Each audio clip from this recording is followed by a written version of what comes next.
나만의 건강이 아닌 우리 모두의 건강을 생각하는 방송. 더 건강한 대한민국을 꿈꾸는 개념 방송. 들리는 신문 히포크라테스.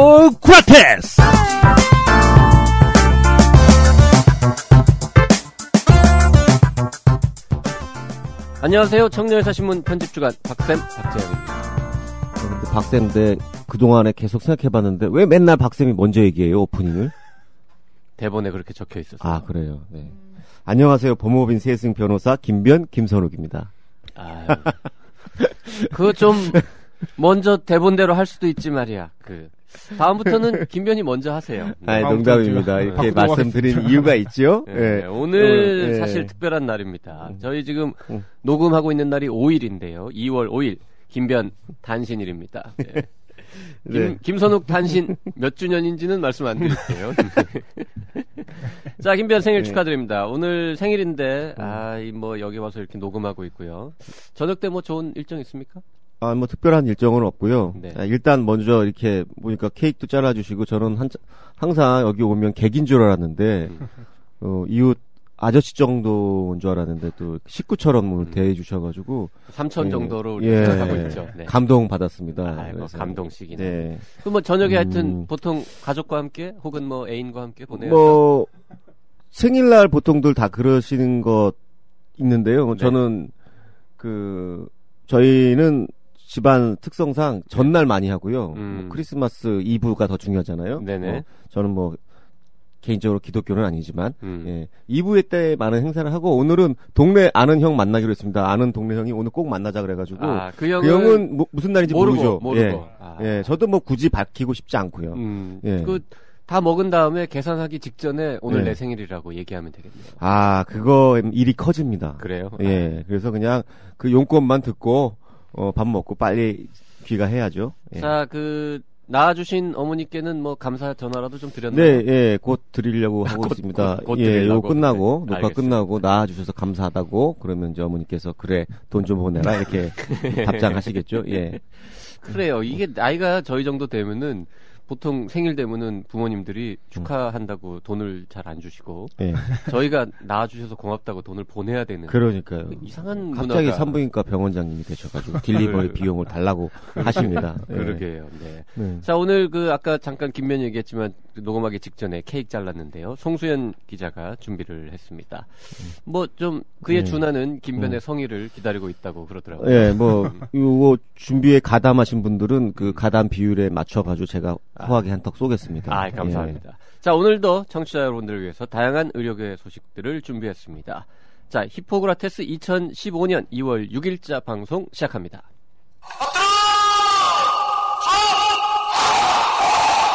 꽃보다 할배, 꽃보다 누나, 꽃보다 청춘에 이어 드디어 나왔다. 꽃보다 군인. 전직 군의관 형님들이 알려주는 안전한 군대 생활. 군대 간다, 건강하자, 꽃보다 군인. 엄마와 여친이 챙겨주는 꽃보다 소중한 청춘들의 입대 필수품, 꽃보다 군인. 엄마가 무심하거나 여친이 없으면 본인이 직접 사도 됩니다. 뉴스 브리핑 시간입니다. 오늘 곽성순 기자 나와 있습니다. 안녕하세요. 네, 안녕하세요. 또 곽성순 기자입니다. 정들겠어요. 야간이나 공휴일에 발생하는 경증 소아 환자를 위한 달빛 어린이 병원이 확대된다면서요? 네. 이거 이제 자녀가 있으신 분들은 들어보셨을직한 사업인데요. 복지부에서 이제 지난해 9월부터 12월까지 이 달빛 어린이 병원이라는 시범 사업을 했는데요. 이게 뭐냐면 이제 평일 야간에는 11시나 12시까지, 휴일에는 최소 오후 6시까지 이 진료를 확대하는 겁니다. 근데 외래를 보는 거죠? 응급실이 그렇죠, 아니라. 그렇죠. 외래. 소아청소년과 전문의가 외래를 직접. 전국에 몇 군데나 했었죠? 작년에 10개 병원에서 했는데요. 네. 복지부가 얼마 전에 이제 성과 발표를 했어요. 근데 이제 요 기간 동안 약 한 10만 명 정도가 이 달빛 어린이 병원에 찾아서 진료를 받았다. 이런 결과를 발표했습니다. 4개월 동안 10개 병원에 10만 명이다. 글쎄요. 꽤 성공적인 것 같이 느껴지는데 어떻게 확대하겠다는 겁니까? 네. 복지부는 원래 처음에 이 사업 할 때부터 굉장히 여기에 이제 기대가 좀 많았고, 실제 이제 평가 결과도 좋게 나오니까 작년에 시범 사업을 참여한 데는 10곳이었는데 최근에 한 곳이 이제 중단을 했어요. 그래서 9곳이 전국에 운영 중인데 요 9곳을 올해 20개까지 늘리겠다. 이런 발표를 했습니다. 그러면 뭐 어떤 병원을 대상으로 늘리는 겁니까? 요게 이제 어떤 병원이라기보다는 기준이 있어요. 이제 일단 소아청소년과 전문의를 1명 정도 충원을 해야 되고요. 이게 이제 그 병원이 있는 지자체가 있잖아요. 그 지자체에서 복지부하고 반반씩 지원금을 반반씩 내거든요. 그러니까 지자체에서도 오케이 해야 되는 거고 이 하고자 하는 병원들도 의지가 좀 있어야 되는 거예요. 그래서 한 달에 한 1,500만 원 정도 지급이 되거든요. 지원금이 이제 뭐 어떻게 보면 이제 의사 한 명의 월급 정도를 지원해 주는 건데 그렇기 때문에 이 복지부에서는 이제 지자체나 이런 것들 이 지자체에서 의지를 좀 보여야 되기 때문에 좀 거기서 촉각을 세우고 있는데 복지부에 따르면 벌써 한 5-6개 정도 지자체가 어떻게 운영해야 되는 거냐, 우리 어떻게 좀 하면 할 수 있냐, 이렇게 문의가 벌써 들어온 곳이 있다고 합니다. 내용은 좋기는 한데요. 또 이해관계자인 어떤 소청과 소아청소년과 개원이들한테는 조금 위협적인 정책일 수도 있고 뭐 이런 반대 의견도 있다면서요. 그렇죠. 왜냐하면 이제 안 하는 걸 이제 야간에 하고 하면 당시 우리들은 안 하는 걸 옆에서 하고 하면 조금 문제가 있지 않냐 뭐 이렇게 말씀하신 분들이 있는데 두 가지가 있어야 되는데 일단 이 달빛 어린이 병원을 해도 별로 이제 효과가 없을 것이다 이렇게 주장하는 분들이 있고 방금 제가 말씀드린 것처럼 주간에도 그쪽 달빛 어린이 병원으로만 너무 환자가 쏠릴 수 있다 이제 이런 얘기를 하고 있는데요. 근데 복지부는 뭐 단호합니다. 실효성은 시범사업 이번에 결과 통해서 충분히 있을 것이라고 나왔고 자기네들이 봤을 때 주간에 이제 소아 환자 그쪽 달빛 어린이 병원으로 주간에 소아 환자가 쏠리는 것도 없었다 이렇게 이제 복지부는 설명을 하고 있습니다. 자, 근데 그 지정을 받으려면은 소청과 전문의를 1명을 추가 채용해야 된다. 그렇죠, 그렇죠. 그럼 뭐 지금 2명 있는 곳은 3명으로, 그렇죠, 3명 있으면 4명으로 그렇죠. 이렇게 하라는 거죠. 예. 근데 한 달에 1,500만 원. 의사 월급도 월급이지만 다른 그렇죠, 또 인력들의 비용도 더 들어갈 거고 한데, 네. 뭐 물론 이제 환자를 보면 또 환자한테 그렇죠. 발생하는 매출이 있긴 합니다만은 한 달에 1,500만 원 지원. 이게 적절한 금액인가요? 어떻게 보세요? 복지부도 지금 하신 말씀하고 똑같은 입장인데요. 보통 이제 복지부는 이 달빛 어린이 병원을 제대로 운영을 하려면 소청과 전문의가 한 3명은 병원에 있어야 된다. 이제 이런 입장이에요. 근데 이제 뭐 그런 방금 말씀하셨던 것처럼 이제 1,500만 정도 지원을 해주는데 그 지원금은 말 그대로 이제 그런 임금을 어느 정도 보전해주는 수준이지 실제로 병원에서 수익은 진료 수익에서 내야 된다. 이게 복지부의 입장인 거예요. 그래서 복지부는 어떤 걸 해주려고 하냐면 환자가 그 달빛 어린이 병원을 알고 갈 수 있게 이제 복지부 차원에서 홍보를 열심히 해주겠다는 거죠. 그리고 달빛 어린이 병원이 한 곳이 있으면 그 주변에 또 달빛 어린이 병원이 생겨서 겹치는 현상을 막기 위해서 약간 좀 그 한 반경 한 20km 정도 내외 뭐 이쪽에는 또 다른 달빛 어린이 병원이 들어갈 수 없게 그렇게 좀 조정을 하겠다 이렇게 좀 얘기를 하고 있습니다. 뭐 편의점도 보통 몇 미터 이상은 떨어져야 된다 뭐 이런 규정이 그렇죠, 있으니까 그렇죠. 예. 네, 20km 뭐 20km 정도 그거는 공식적인 건 아니라 제가 이제 그 사무관한테 물어봤더니 대략 그 정도 되면은 안 겹치는 것 같더라 이제 그렇게 얘기를 하더라고요. 그럼 근데 이 정책 지원을 언제까지 해준다는 거예요? 뽑고 났더니 네네네. 뭐 한 좋은 6개월 질문, 하고 좋은 난 질문. 다음에 이제는 알아서 하세요 이래버리면 아니요. 지금 이제 시범 사업을 또 올해 또 하고 앞으로는 이 제도를 아예 공식화할 생각을 공식화. 복지부는 가지고 있어요. 계속 간다. 예, 계속 갈. 왜냐하면 사람을 채용하는 문제이기 때문에 그렇죠. 예, 정책을 그만두면은 곤란한 문제가 생길 거고 복지부 어찌됐든 간에 그 참 어린 애들 아픈 애들 두고 있는 부모들 보면은 야간이나 휴일에 발 동동동동 그러면서 또 응급실 가도 대학병원 거기 가도 좀 많이 기다려야 되고 막 이런 맞습니다. 상황인데 그리고 응급실까지 가기는 조금 덜 그렇죠. 심한데 그런 상황. 좀 애매한 때 이럴 땐 좋은 거죠. 그런 부모님들한테는 상당히 희소식인 것 같습니다. 뭐 최근에 여러 가지로 애들 많이 나면은 뭐 여러 가지 뭐 초음파료도 올려주고 등등등 해서 국가에서 굉장히 영유아 또는 산모 보호하는 정책들 많이 만들고 있는 것 같네요. 이것도 뭐 출산 장려 정책의 일환인가요? 일환 이게 출산 장려라기보다는 좀 더 깊게 들어가면 이 담당을 이제 응급의료과에서 하고 있어요. 그래서 뭐냐면 여기 이제 응급실이 과밀화되는 게 사실 이 소아경증 환자가 야간에 좀 많이 가서 그 부분이 있다라고 보고 그 달빛 어린이를 하면 거기 있는 환자들이 이제 조금 이쪽으로 가서 응급실 문제도 좀 해결되지 않겠느냐 이런 목적도 좀 있거든요. 그래서 이게 기금 이 여기 들어가는 재원을 응급의료 기금에서 마련해서 투입합니다. 예. 뭐 말이 되는 것 같죠? 그래요. 응급실 과밀 현상을 해소하는데 어느 정도는 도움이 될 것 같네요. 예. 또 특히 또 소아 같은 경우에 또 응급실로 가게 되면 자연스럽게 약간은 좀 이렇게 뭐 좀 찬밥 취급 당한다 뭐 그런 경우들이 있거든요. 근데 그러다가 진짜로 사망한 케이스들이 있었어요. 그걸 손해배상 소송도 가끔 있고 뉴스도 많이 됐는데 오히려 또 그 소아들한테는 더 보호를 받을 수 있으니까 그런 측면도 있죠. 큰 병원 응급실에 가면은 또 그 기관의 특성상 그렇죠. 검사도 많이 해야 되고 그렇죠. 아이들이 이제 괴로운데 뭐 간단한 처방약 같은 거 받고 끝낼 수 있으면 뭐 부모님들 입장에서는 그렇죠. 좋은 것 같습니다. 네. 그 갑자기 그 요즘 출산 장려 정책 아까 얘기 나와서 떠올랐는데요. 네. 그 왜 과거에 우리 그 가족 계획 이 둘 만나 잘 기르자 뭐 이런 거 운동 열심히 하셨던 아주 원로 선생님 한 분 계신데 그분은 자녀분이 5명이랍니다. 근데 이제 그때 본인은 애가 5인데 둘 만나 잘 기르자 가족계획 운동을 열심히 하니까 약간 이제 민망했던 거죠. 네. 그래서 그때는 이렇게 말씀하셨대요. 나는 비록 애를 5명 낳았지만 여러분은 둘만 낳아야 됩니다. 이렇게 말씀하셨다거든요. 근데 요즘은 말씀이 달라지셨대요. 내가 애국하는 차원에서 5명이나 나왔으니까 여러분들도 많이 나오셔야 된다고. 사람이 상황에 따라서 바뀌네요, 말이. 아주 원로 선생님이 그런 분이 있다고 하더라고요. 네. 그 얘기가 지금 이 대화 주제하고 무슨 관계인가요? 그러게요. 네. 대단히 뭐 죄송합니다. 네. 아이를 많이 낳아야 되는 건 사실입니다. 요즘 너무 출산율이 떨어져가지고. 그래서 그러려면 뭐 저기 그 여러 결혼도 여러 번 할 수 있게 하고 뭐 등등등 많이 해서 많이 날 수 있도록 많이 원조를 해줬으면 좋겠어요. 법 제도적으로. 뭐 이 주제와 연결은 되는데 참 부적절한 얘기를. 네. 자, 다음 뉴스 넘어가죠. 예, 뭐 의료기관 간 원격 협진에 건강보험이 적용된다는 소식이 있군요. 예. 네. 이게 이제 원격 의료 뭐 이런 거라고 하면 일단 뭐 의료 민영화 떠오르시는 분들도 계시고 의료계 내에서도 반대가 굉장히 심한데요. 사실 이제 의료기관 간, 실제로는 이 의사와 의사 간 뭐 이렇게 하는 원격 의료는 사실 법으로도 허용이 된 사항이거든요. 근데 이거에 대한 수가, 그러니까 이를테면 돈을 안 줘요. 협진을 해도. 근데 복지부가 최근에 요 수가를 마련하는 시범 사업을 하겠다 이렇게 이제 발표를 한 것이죠. 네, 시범 사업 진짜 많아요. 네. 근데 어쨌든 원격 협진에 수가를 준다.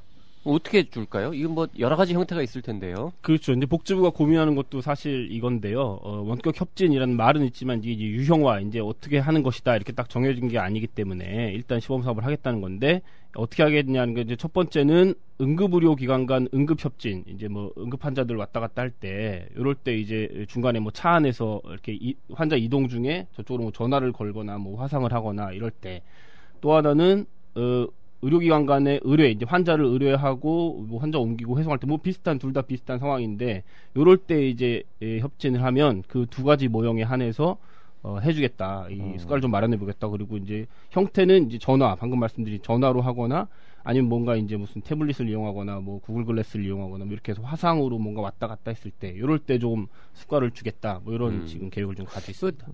화상 전화할 때랑 그냥 그 뭐라 그래요? 일반 전화할 때랑 가격이 달라야 되는 건가요? 그래야 될 것 같아요. 아무래도 화상으로 하면은 데이터 사용료가 더 많겠죠. 네, 그렇죠. 아니 그 무제한 이런 거 쓰는 사람은 똑같잖아요. 아, 그런가요? 네. 시범 사업은 어떻게 진행한다고 합니까? 네, 일단 이번 달에 2월에 이제 대상 기관을 선정을 하고 3월부터는 수가를 시범 적용하겠다 이렇게 얘기를 하고 있고요. 그다음에 사업 기간은 한 1년 정도를 예상하고 있고 시범 사업 통해서 이제 모형도 정하고 적정한 수가도 좀 정해보고 뭐 방금 말씀하신 뭐 화상 통화랑 뭐 통화 뭐 이런 거 세부적인 내용까지 전부 다 좀 마련하겠다. 이렇게 좀 얘기를 하고 있습니다.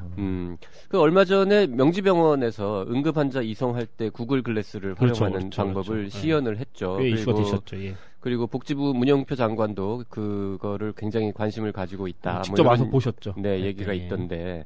자, 이번 시범 사업을 통해서 뭐 응급 환자 이송이라든지 뭐 의료기관 간 어려운 환자 케이스에 대해서 서로 좀 협력하는 이런 것들 뭔가 좀 하여튼 질이 높아지는 형태로 맞습니다. 방안을 마련해 볼 수 있기를 기대를 해봅니다. 네네. 자, 다음 소식은 성형수술 관련 내용이네요. 성형수술 부작용 피해 3건 중에서 10건 중에 10건 중에서 3건은 비대칭이다. 이게 뭔 소리예요? 뭐 양쪽이 좀 달라졌다. 뭐 양쪽이 안 맞는 거가 예, 전체 성형외과 갈등의 중에 30%를 차지한다. 그렇죠.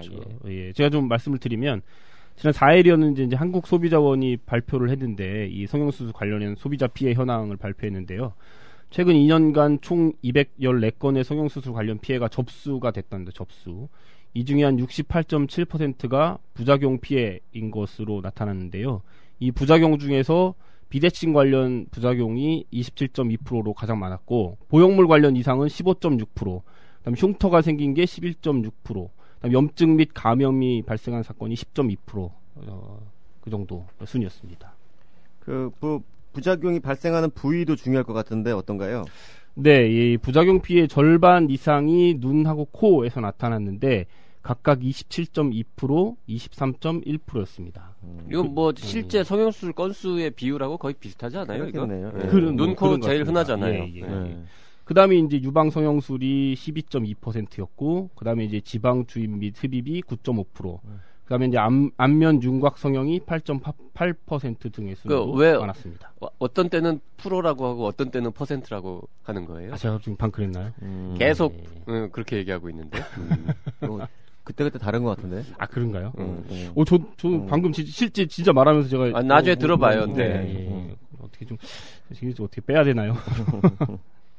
그렇습니다. 그다음에 이제 또 재미난 조사가 뒤에 있는데 이 피해자의 대다수가 이제 서울에 소재한 병원에서 발생을 했어요. 근데 그 중에 전체 부작용 사건, 지금 말씀드린 전체 부작용 사건의 71%가 서울 지역에서 있었고, 그 서울 지역에서 있었던 피해 중에 80.9%는 강남 소재 병원에서 발생했습니다. 이거는 뭐 그쪽에 워낙 성형외과들이 많으니까. 네. 전체 부작용의 70%가 서울이고, 네. 서울의 부작용 중에서는 80%가 강남이다. 그렇죠. 그러면 전체의 한 절반 정도는, 절반 이상은 강남이다. 네. 야, 뭐 역시 강남은 전 세계에서 성형수술의 최고 메카 아닙니까? 서울 강남은? 그렇겠죠. 네.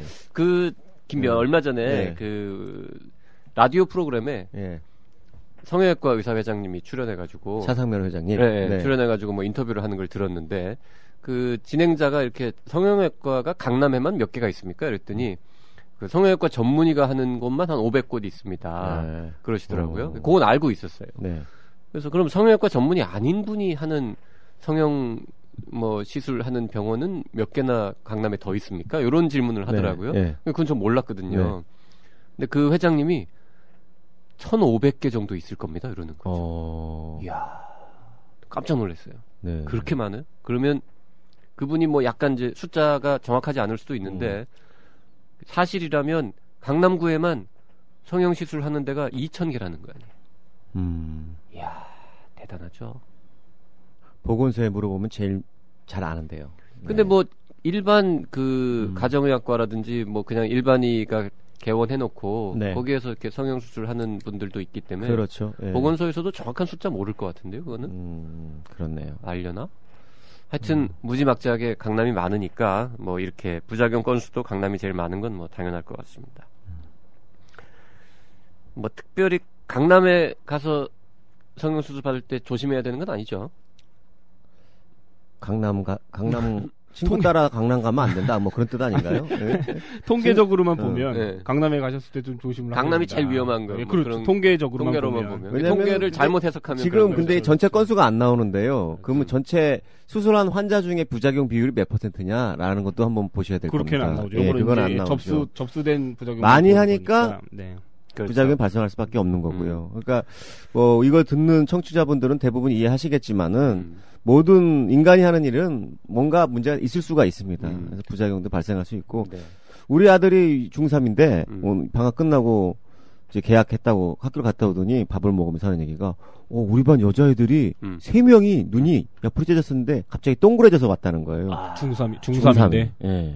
중3인데 겨울방학 동안에 쌍꺼풀 수술을 하고. 그러면 요새는 중학교가 한 반에 몇 명이죠? 한 40명? 30명, 35명인데 35명. 그 중에 반반일 거 반이 아니에요. 여자고. 그러면 20명이 채 안 되는데 15, 17명 중에서 근데 3명이 네.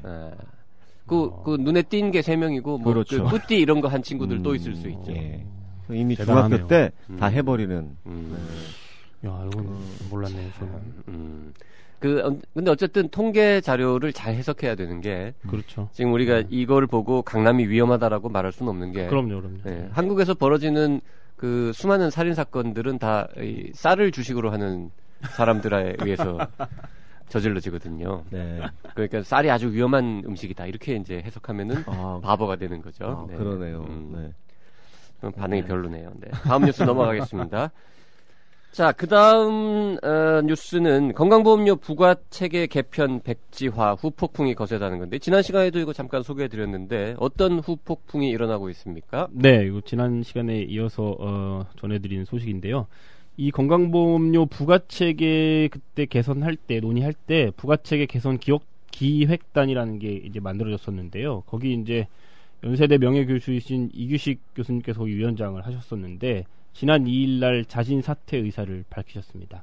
근데 이제 밝히시면서 이 위원장님이 이 기획단이 지난 2013년 8월부터 1차 회의를 갖고 쭉 1년 6개월 동안 논의를 했는데도 불구하고 복지부 문영표 장관이 충분한 시간을 갖지 못했다라고 말하면서 백지화하는 것은 변명에 불과하다. 이렇게 이제 일침을 가하시면서 자진 사퇴 의사를 밝히셨습니다. 네, 교수님 굉장히 속상했을 것 같은데요. 그러게요. 기획단을 이끌어온 교수님 입장에서는 이번 백지화 사태를 통해 지금 어떤 노력이 지금까지 노력이 꽤 됐을 텐데 물거품으로 돌아갔다. 그래서 화를 낼 수밖에 없을 것 같은데 그 외 다른 내용 또 있나요?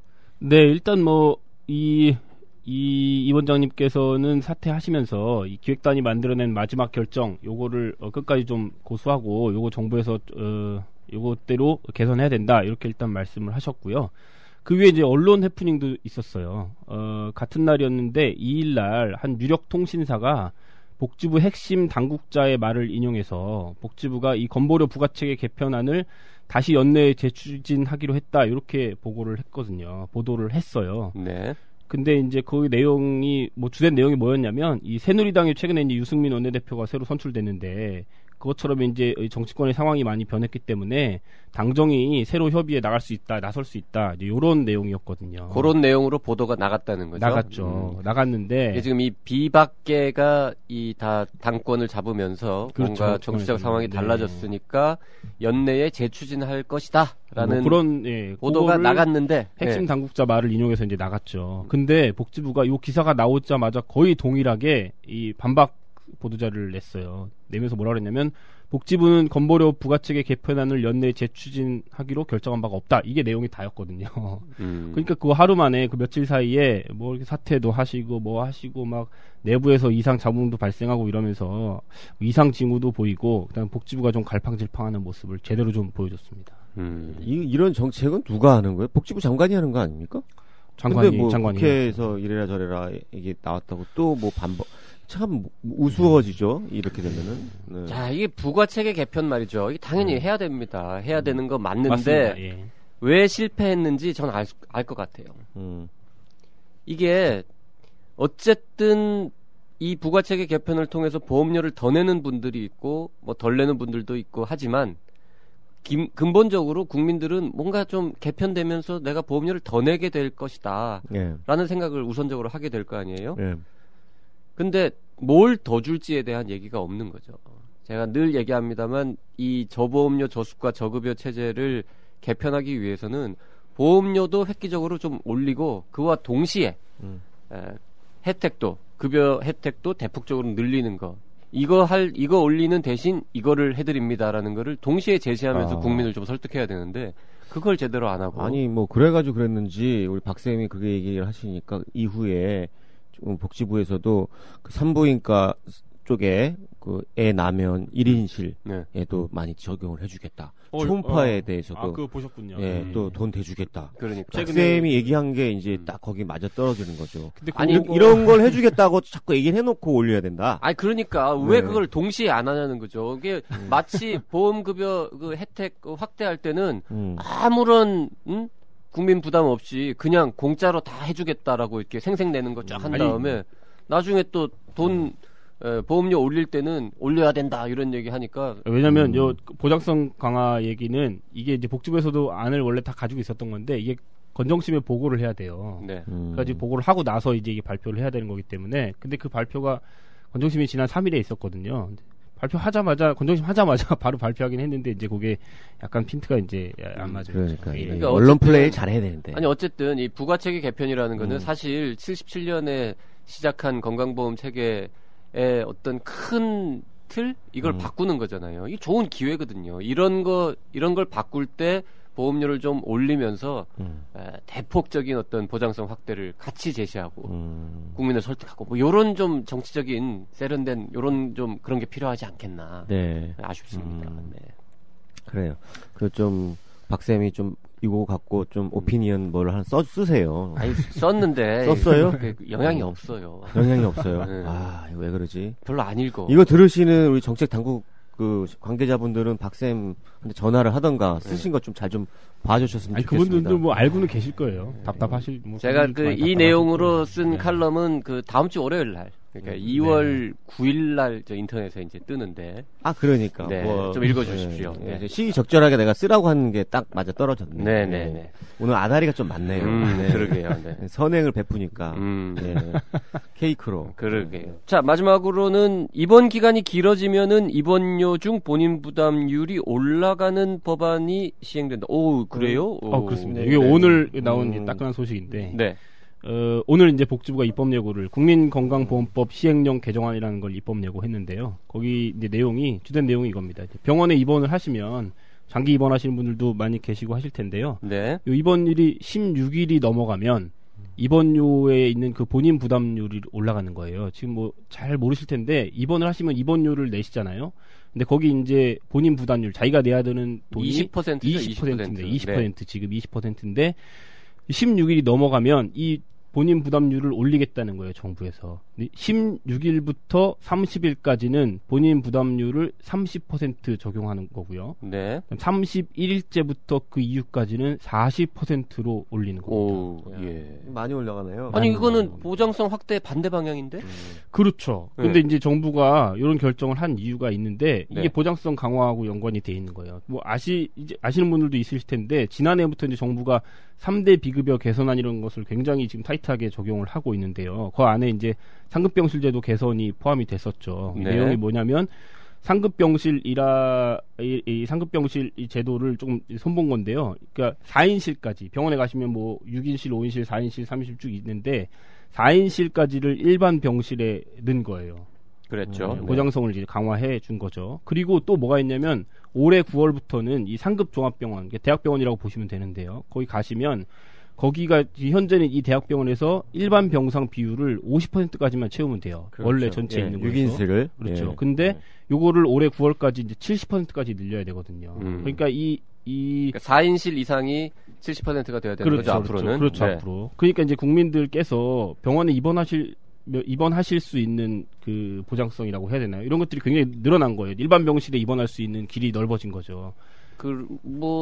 길이 하여튼 6인실뿐만 아니라 5인실이나 그렇죠. 4인실도 싸게 이용할 수 있게 됐다. 그렇죠. 그런 뜻이죠. 네. 그런데 이제 정부에서 보는 거는 그렇게 되면 그렇게 이제 좀 싸진 거에 반해서 장기 입원을 하시는 분들이 좀 많아지지 않을까. 이래서 이제 필요 없는 이제 입원이 필요 없는 시즌분들이 가격이 조금 내려갔다고 해서 장기 입원을 한 사람이 글쎄요. 늘어날 거다? 6인실보다 에이, 4인실 가니까 이게 말도 안 쾌적해가지고 좀 더 오래 있고 싶다? 이건 아니죠. 말도 안 되는 아무튼 이야기인 것 같은데. 정부가 발표한 이유는 그건데 다른 그렇기 이유가 있을 때문에 것 이제 같은데. 이런 장기 입원이나 이런 다른 것들을 데서 좀 하겠다, 보장성 그렇게 얘기합니다. 생색내기로 혜택을 많이 늘려가지고 돈이 이제 모자라는 거죠. 그러니까는 예. 장기 입원 하면은 이걸 늘리겠다는 건데. 그런데 장기 입원하시는 분들은 굉장히 이것만 드는 게 아니라 계속 아니, 근데- 뭐 처치료도 드니까 아니 근데 그건 또 있어요. 정기적으로 이- 부담될 이- 텐데요. 여기 제가 이제 여기 대본에는 없는데 이게 복지부 장관 결정사항 고시로 그리고 지금 말씀하시는 꼭 입원이 필요해야 되는 경우다. 이거는 일단 네. 무슨 뭐 희귀 질환일 수도 있는 거고 뭐 그럼요. 암일 수도 네. 있는 거고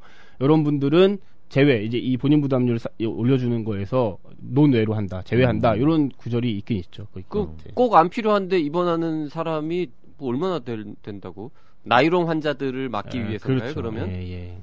나이롱 환자라기보다는 이제 충분히 입원하셔서 한 16일이니까 한 2주 정도 되는 거잖아요. 그 정도면 네. 이제 충분히 처치를 받고 이제 나가셔도 될 것 같은데 네. 각 병원에 보면 사실 이제 안 나가시고 좀 버티시는 분들이 꼭 병원마다 있으시거든요. 뭐 많지는 않으실 것 같은데 이제 그런 분들을 위해서 하겠다. 그런 분들을 위해서가 아니라 그런 이런 분들은 15일 있다가 또 예, 다른 데 가서 또 15일 있다가 또 다른 데 가서 그러니까. 15일 이런 그러실 식으로 수도 가야 있죠. 되겠네요. 옮겨 다닐 것 같은데 예. 그러면? 근데 또 뭐 요즘 대학병원들이 그런 거 많이 고민하고 있으니까 네. 그런 차원에서 좀 하는 게 아닌가. 자, 그럼 뭐 오늘 나온 뉴스라서 저도 자세한 내용을 못 봤는데 꼭 필요하다고 인정되는 경우는 예외로 한다. 뭐 이런 거 있습니다. 그래서 예. 그게 이제 그 애매하거든요. 꼭 필요한 경우는. 애매하죠. 그래서 네. 이제 복지부 장관이 정하는 것에 따라서 이렇게 보통 이제 복지부가 그렇게 많이 내거든요. 네. 또 이게 괜히 또 이렇게 이 환자들의 민원만 늘어나는 게 아닐까 이런 걱정도 네. 좀 되는데요. 뭐 당장 되는 건 아니고요. 올해 네. 8월부터 8월부터 시행됩니다. 네. 알겠습니다. 자, 오늘 뉴스 브리핑 여기까지 하죠. 곽 기자 수고했습니다. 네, 수고하셨습니다. Please listen carefully. 9개 병원에서 일어난 연쇄살인, 최소 40명, 최대 400명의 희생자. 그러나 16년 동안 아무도 몰랐다. 그 남자 좋은 간호사. 우리 병원에 연쇄살인범이 있다. MBC 신비한 TV 서프라이즈에 소개된 희대의 연쇄살인범 찰스 컬렌의 소설 같은 실화. 그 남자 좋은 간호사. 우리 병원에 연쇄살인범이 있다. 절찬 판매 중. 이슈 내망현 시작하겠습니다. 최근 청년의사 신문에서 16가지 영역을 진단하고 치료할 수 있고 심지어 암도 진단하고 치료할 수 있다고 주장하는 스키오라고 하는 사기성 의료기기를 고발하는 기사를 2주 연속으로 지금 일면에다가 실었습니다. 반응이 상당히 뜨겁습니다. 식약처는 저희가 취재를 시작하자마자 부랴부랴 스키오 장비 수입 업체에다가 허위 과장 광고 위반 점검 지시를 내렸고요. 의료계 내부에서도 이 문제를 지적하는 목소리가 생겨나고 있습니다. 예, 자, 그래서 오늘 이슈 내망현에서 다룰 주제는 바로 스키오입니다. 이 의료기기가 왜 문제가 되는지 자세히 알아보겠습니다. 청년의사신문 양광모 편집국장님 모셨습니다. 나는 의사다 MC기도 하시죠? 네, 안녕하세요. 양광모입니다. 히구라 처음 출연이죠? 예, 히구라 이렇게. 공동으로 하시지는 옛날에. 있었고. 지난 시즌에는 뭐 물론 했지만, 오랜만에 나왔네요. 네. 네. 근데 박쌤이 처음에 그 소개할 때 스키오 장비 수요업체에 허위 과장 광고로 위반 점검 지시를 내렸다고 하셨는데, 사실 정확하게는 경인 지방 식약청에다가 허위 과장 광고인지 점검을 해봐라. 그렇죠. 예. 대본이 좀 이상하더라고요. 예, 그러니까. 읽으면서 이상하다고 생각했어요. 네. 자, 스키오. 이 영어로 SCIO라고 적혀 있는데, 이 뭐의 약자입니까, 일단? Scientific Consciousness Interface Operation System. 그래가지고 약자가 S, Scientific Consciousness, C, Interface, 과학적 의식, 오퍼레이션. 인터페이스는 뭐라고 번역하죠? 인터페이스 작동 시스템. 그렇죠. 뭔지 네. 모르겠군요. 풀네임을 들어도. 네. 자, 이게 하여튼 어떤 장비입니까? 이게 허가를 우리나라 식약처를 받았는데 식약처에서 허가받을 때는 바이오 피드백 장치로 허가를 받은 제품이에요.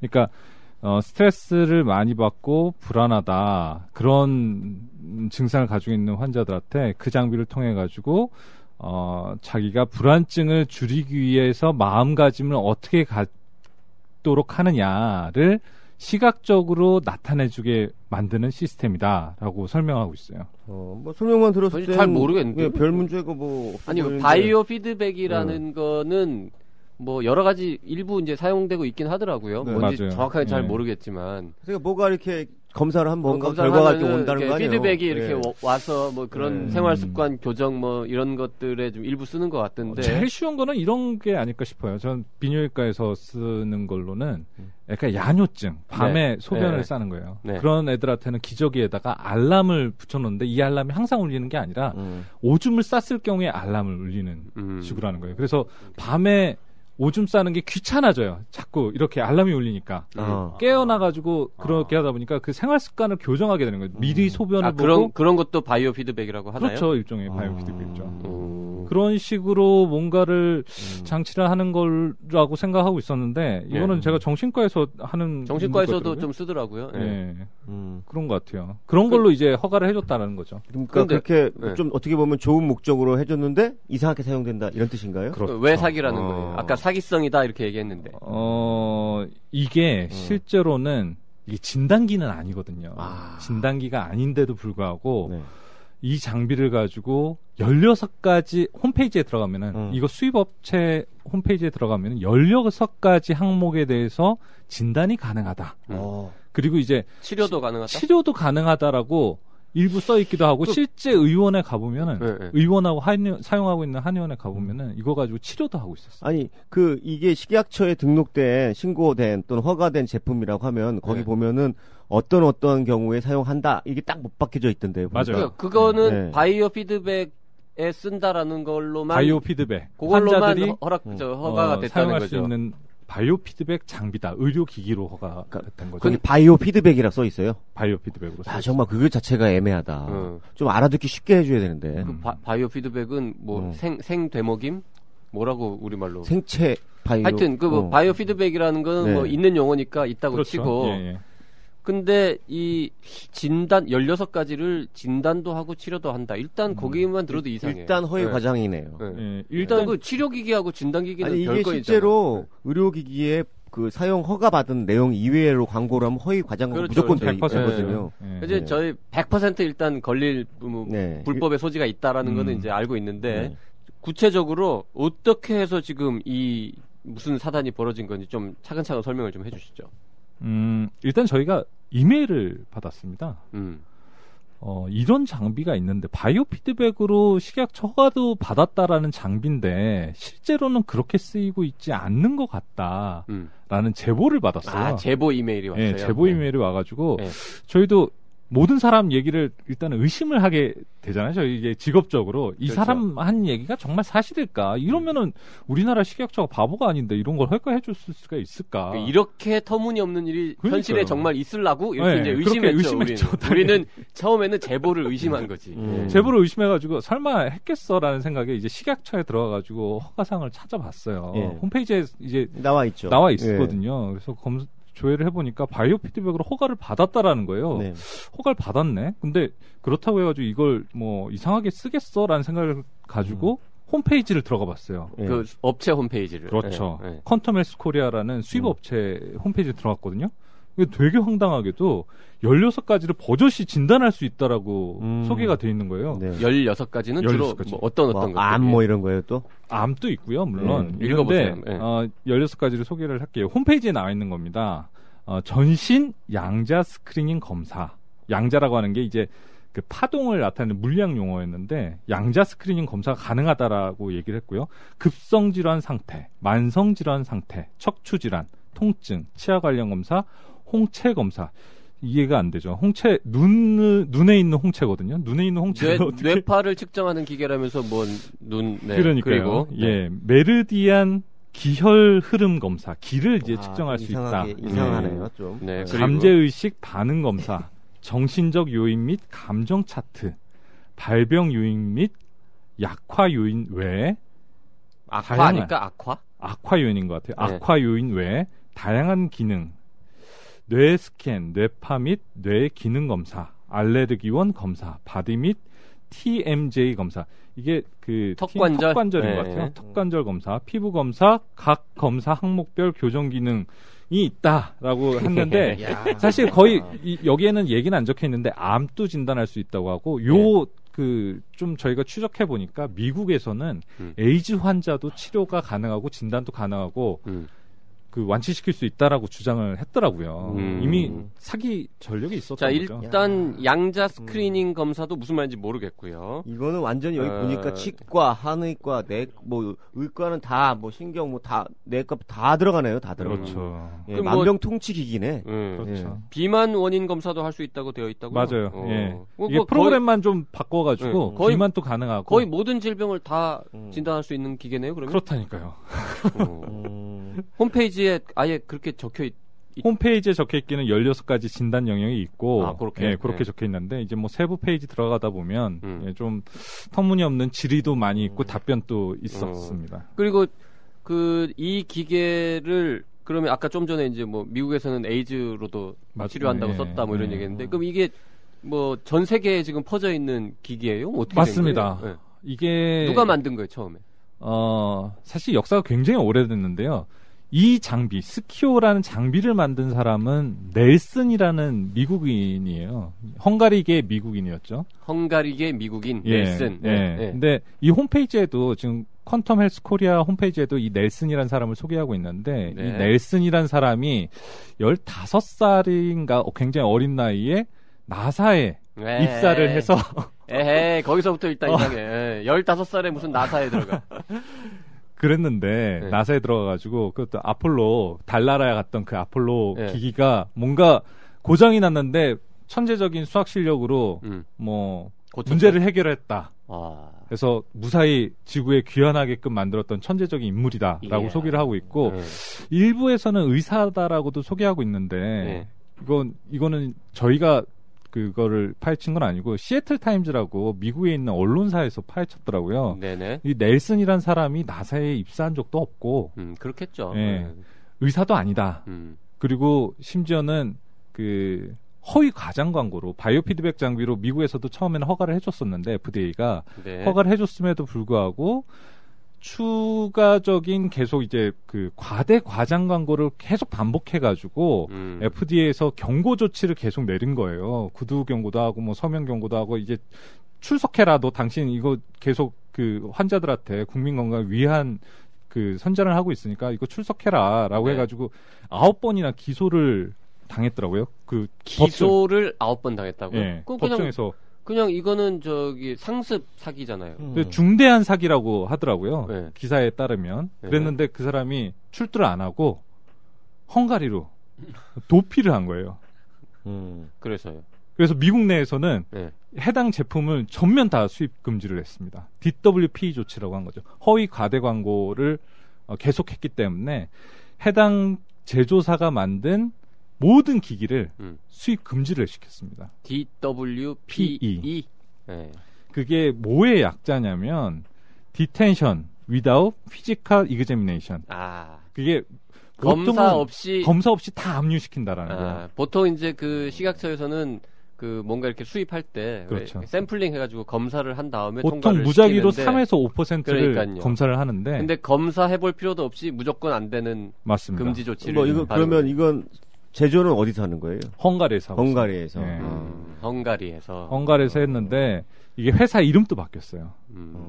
처음에 FDA에서 그 수입했을 때 그 제조사 이름이 바뀌었어요. 알았어. 그러면 하여튼 지금까지 우리가 들은 얘기는 넬슨이라는 사기꾼이 헝가리에서 이상한 기계를 만들어가지고 바이오 피드백 기기라는 이름으로 허가를 어떻게 받아가지고 미국 내에서 팔았는데 맞습니다. 쫙 간 다음에는 이걸로 무슨 암도 치료하고 에이즈도 치료하고 뭐 이상한 거 다 만병통치약이다 해가지고 사기를 치다가 걸려서 쫓겨나고 그 기계는 수입 금지가 됐다. 맞습니다. 예. 그게 이제 언제적 일이에요? 언제쯤에 있었던 그게 일이에요? 처음 그렇게 FDA가 조치를 한 게 사실 FDA 홈페이지에 나와 있는 거는 2009년이에요. 2009년인데 예, 우리 식약처에서 밝힌 바로는 2008년도에도 이미 그 DWP 조치가 내려졌다라고 얘기를 하고 있죠. 2008년 9년경에 이제 미국에서는 금지를 시키고 퇴출을 그렇죠. 시킨 건데 한국에는 언제부터 들어오기 시작했어요? 2009년 12월에 허가가 났습니다. 2009년 12월에 났고 미국 FDA에서는 2009년 9월에 저희 홈페이지에서 확인되는 건 2009년 9월 정도에 그 DWP 조치가 퍼블리시 됐다라고 이렇게 표기가 돼 있어요. 그러면 식약처에서 알 수도 그러니까 헝가리 그 기계 그 사기꾼들이 미국에 팔다가 미국의 판로가 막힌 거지. 수입 금지가 돼가지고. 그래서 한국 시장을 뚫은 거구나 그러면. 근데 한국만 판 건 아니에요. 한국에 판 게 아니라 전 세계적으로 다 팔고 있어요. 글로벌 사기꾼. 글로벌 사기꾼이죠. 그래서 어쨌든 한국에서 식약처에 이 수입 신청해서 허가를 받을 때 명목도 똑같이 바이오 맞습니다. 피드백이라는 걸로만 받아가지고 일단 통과를 시키고 그렇죠. 그 다음에 이런 16가지 뭐 만병통치약 이걸로 이제 광고를 한 거군요. 몇 대나 팔렸습니까? 몇 대나? 퀀텀 헬스 코리아가 밝히고 있기로는 300대 정도 팔았다고 하고요. 그게 대부분 다 우리나라예요. 의료기기. 한국에만 300대가 들어왔다. 300대가 들어왔고 한 대에 얼만데?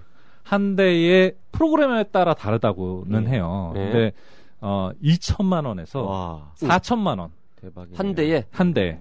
근데 실제로 구입한 의료기관에다가 물어봤을 때 4,500만 원 주고 샀다라고 얘기를 하고 있습니다. 그러니까 여기 프로그램이라는 건 그게 진단할 수 있는 영역이 커지면 커질수록 비싸지겠네요. 그렇죠. 뭐 이런 식으로 패키지가 했겠네요. 다르대요. 그래서 예를 들어서 비만 그 살 빼주는 프로그램이 들어갔느냐, 뭐 금연하는 프로그램이 들어갔느냐 이런 게 좀 차이가 있는 모양이죠. 그럼 300대면 300개의 사기처가 있다는 거네. 그러니까 지금 그렇죠. 300개를 팔아먹은 그 사기꾼이 중요한 게 아니라 그 300개의 기계를 가지고 누군가가 지금 계속 사기 행위를 하고 그러니까 있을 이게 가능성이 있는 가중적 거죠. 사기인데요. 사기 당해서 또 사기 치는 거죠. 맞습니다. 네. 그러면 아까 뭐 2천에서 4천만 원인데 만약에 4천만 원씩이라고 하면은 300대면 얼마예요? 120억. 120억. 네. 네. 그 기계 그 매출액은 120억인데 맞아요. 120억, 100억 정도 팔았는데 사실 이거 기사에는 안 썼는데 되게 재밌는 얘기가 또 있어요. 뭐가 있냐면 이게 다단계 판매 방식을 취하고 있습니다. 보면 확인된 얘기만 해. 우리 소송 걸릴 수 있으니까. 그러니까 이거는 사실 시애틀 타임즈가 이미 다 공개한 얘기예요. 시애틀 타임즈에 따르면 나왔어요. 네, 시애틀 타임즈에 따르면 그 판매하는 그 상인에 따라 가지고 그 실적에 따라서 BMW도 지급을 했다라는 얘기가 나와요. 그건 다단계가 아니잖아요. 인센티브지. 인센티브라고 할 수 있는데 어쨌든 그런 인센티브가 있다 보니까 헝가리에 있는 사람한테 내가 신청했을 때는 한국에 지금 판매처가 있잖아요. 공식 판매처가 있음에도 불구하고 거기 거치지 말고 나를 거쳐서 사라. 라고 얘기를 하는 거예요. 그거 왜 그랬을까라고 가만 고민고민 생각해 보니까 그런 인센티브가 따로 있기 때문에 그랬던 게 아닐까라고 추정을 하는 거죠. 헝가리에다가 바로 돈 1,000유로 입금하면은 페덱스로 이렇게 거죠. 보내주는 거예요. 그러면? 오겠죠. 예. 하나 살까? 사가지고 한번. 근데 의료기기면은 통관하는데 문제가 좀 있겠죠. 예.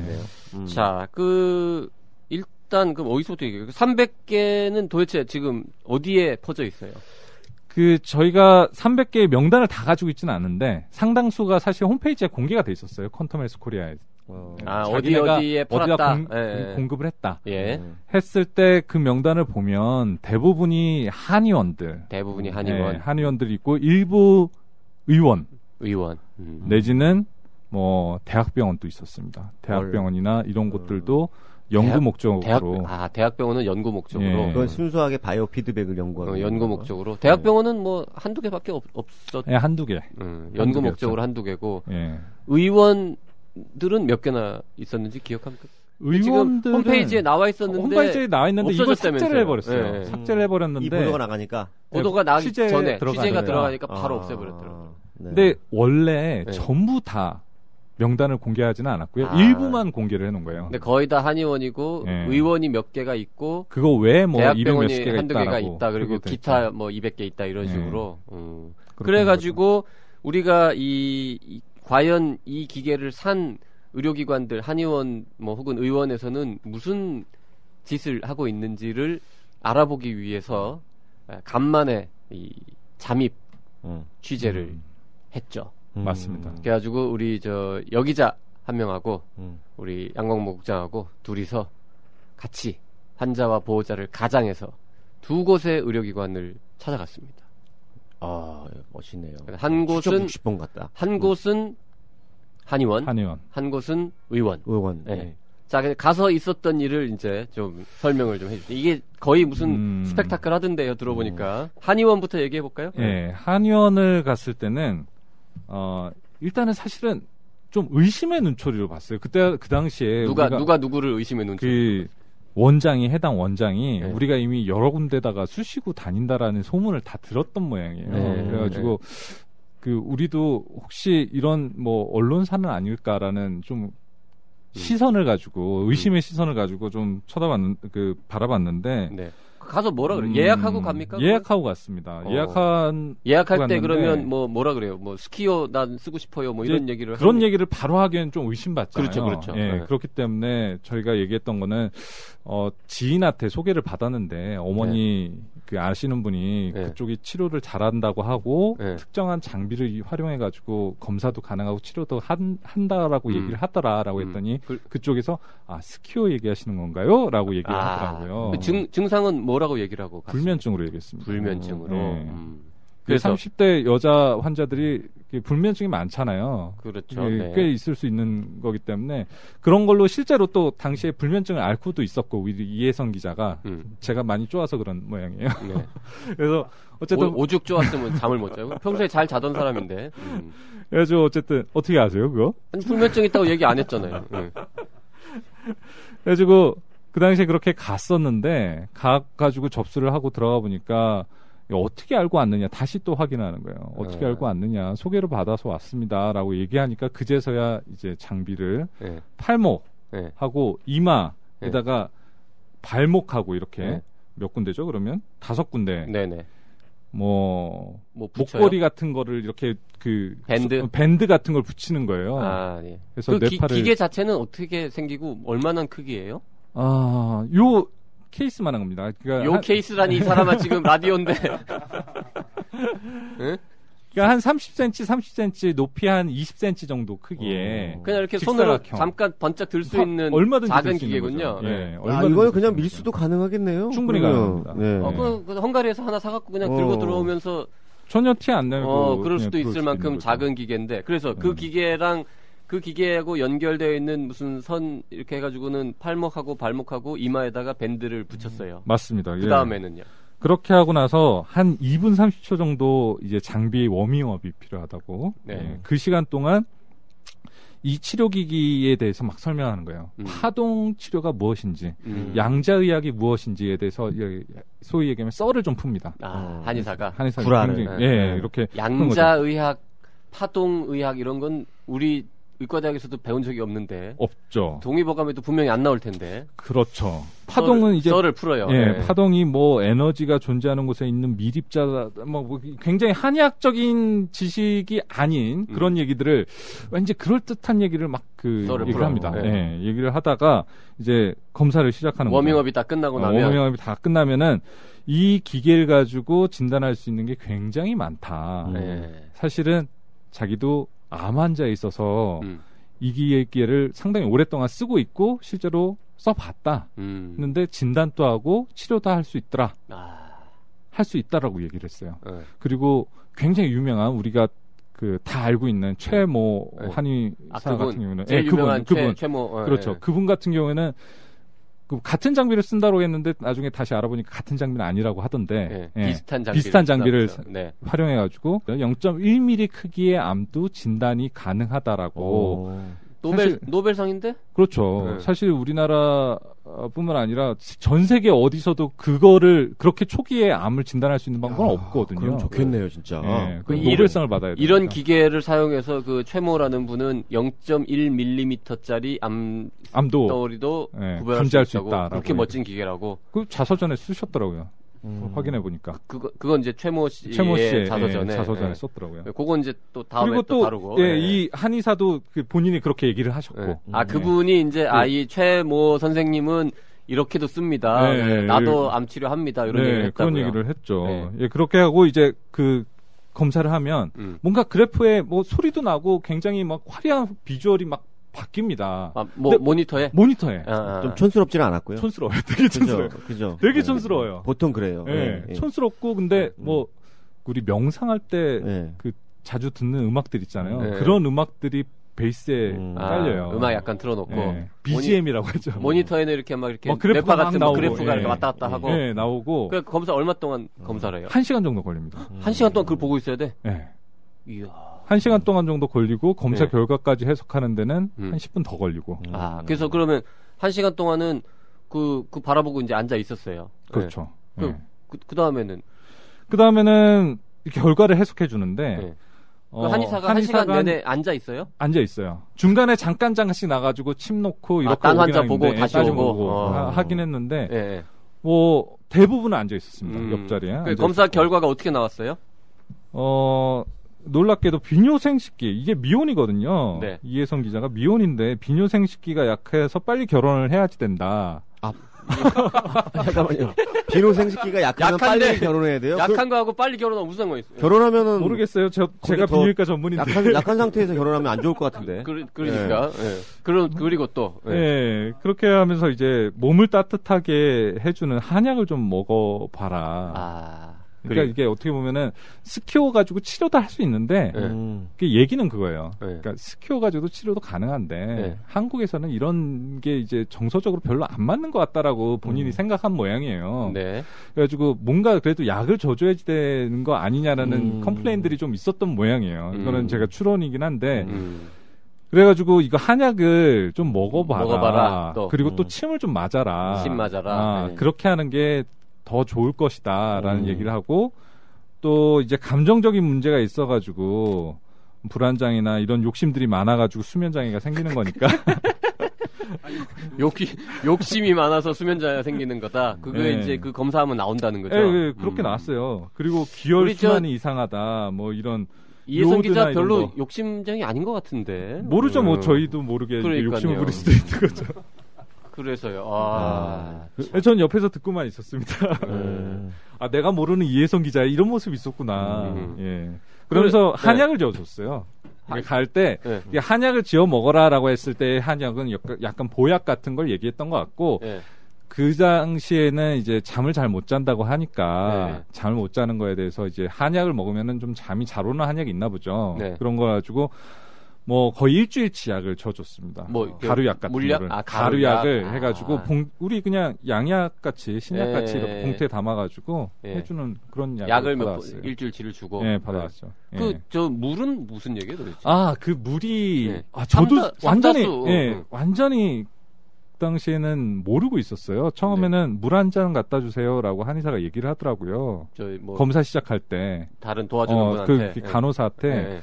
간호사인지 간호조무사인지 모르겠지만 어쨌든 도와주시는 분한테 물 한 잔 갖다 주세요라고 얘기해가지고 물을 한 잔 우리 그냥 이렇게 종이컵 같은데 물을 한 잔 딱 받아왔습니다.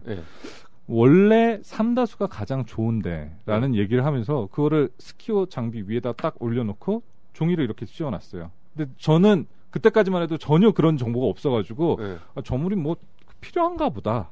검사에 필요한가 보다라는 정도로 생각을 했었던 거죠. 종이컵에 담긴 물 삼다수가 아니네 그거는. 한 잔을 기계 위에 올려놓으면서 삼다수가 제일 좋은데 이런 얘기를 했어요. 스키오 기계 위에 스키오 기계 위에다 딱 씌워놓고 올려놓고 1시간이 지난 거네. 1시간 지난 거예요. 근데 끝날 때 이물을 딱 주면서 우리 이혜성 기자한테 이거 마시면 먹으라고. 마시면 그 몸에 좋은 거다라고 얘기를 하면서 밤에 잠도 잘 올 것이다라고 얘기를 하면서 마시라고 그러더라고요. 그러면서 또 다시 한번 얘기합니다. 삼다수면은 더 좋은데. 삼다수 쓰지 왜 안 썼어요? 그때 우린 삼다수를 안 사갔죠. 사가지고 오라고 하는 모양이에요. 삼다수 회사하고도 뭐 관련 있는 거야? 이거 모르겠네요. 그리고 다음에 저희가 의료 생협을 그래서 이제 한의원은 이제 끝이야. 됐고 좀 이상한 데라는 생각이 들어가지고 한 군데 더 가봤죠. 이번에는 의원을 가봤어요. 의원을 가봤는데 거기서는 직접 삼다수가 있더라고요. 그리고 스키오 그 검사를 하는 별도의 방이 있었어요. 한의원에서 하는 거랑 이야기나 뭐 이 검사의 프로세스는 비슷해요? 굉장히 비슷한데. 사실 뭐 솔직히 다 듣진 못했지만 그 검사하시는 그 구라, 썰 푸는 거는 한의사가 훨씬 더 뛰어나더라고요. 원래 그거야 뭐. 저 의원에 일하시는 분은 무슨 과세요? 가정의학과 전문의. 가정의학과였고 그분 같은 경우에는 스키오 장비를 별도의 스키오실이라는 곳에서 별도로 하는데 그렇게 하는 이유가 좀 전에는 이제 한의원에서는 진료실에서 진료 책상 바로 옆에 장비를 갖다 놓고 하셨거든요.